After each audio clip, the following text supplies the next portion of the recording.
and education benefits. And there are some surprise benefits for the boys of working mums. Today, psychologist Sandy Ray joins us now, and I love hearing some good news rather than more mother guilt, Sandy. Absolutely. So this is very valid research. It's over 50,000 participants across 25 countries from the Harvard Business School, so it's very valid. So let's break it down then. How can the daughters of working mums actually benefit? So what the results have shown is that there's three areas that daughters develop better by. So they earn 23% higher incomes by identifying with mothers who have worked. They increase their supervisory role, so their management skills are increased, and they're obviously committed to a greater and higher education. So there's a whole range of benefits for girls. And for boys? And for boys, it doesn't seem to be quite so obvious because there's a gender expectation that boys will go out and get a job anyway. But what the boys have shown is to have greater sibling management, so they're at home doing home duties and home care a bit more. And they also are looking after, I guess, their sisters and their brothers and then what they call home care as well as home duties. And I love the fact that the sons of working mothers tend to help out around the home a lot more. They actually get in and do the housework without any issues. Exactly. Give that one a big tick. So is it a case of being better role models, or why are we finding this research has that effect? Well, it seems to me that's the main reason. So there's a couple of reasons. First of all is obviously the role models. So what they're showing is that parents are actually demonstrating to children that they can balance between home life and work life. So that's one thing.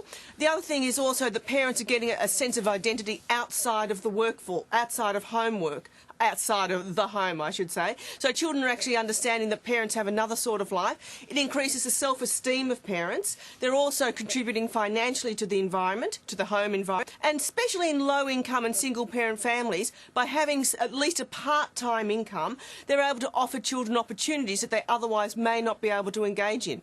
The juggle, though, for families where both parents are working is so much harder, and it can be a real struggle. There must be benefits, though, for stay-at-home mums. Look, absolutely, and it's not a debate about the benefits of staying home because it really is, each individual call. And there are benefits for mothers staying at home because we need to understand that children need to have a main provider of good care, good quality care. And so what this research is saying is the ideal age is not for newborns, not for young children, but for toddlers onwards. So we really need to understand there's an important psychological bond with staying at home for attachment. So children need to be very firmly understanding their sense of security, emotional, psychological value by having a primary caregiver. So it's not an either-or argument here. No, it's not. Absolutely, it's not an either-or argument. It's really just giving a bit of a hoo-ha and a bit of a rejoice that there are no psychological disadvantages, in fact, psychological advantages by having parents who go to work. Good stuff. All right, Sandy, great. Good research to talk about. Thank you. Thanks, Deb.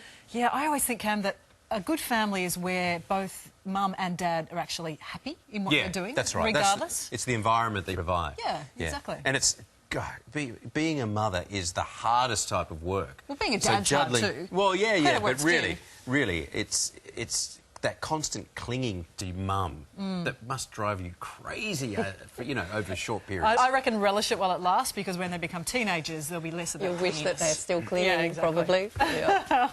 Now, up next, some great escapes.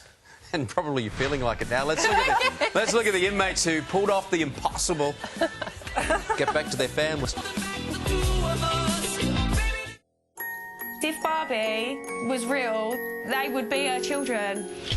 What these mums do to their little girls will leave you gobsmacked. Shall we show your mother your tan line? Wow.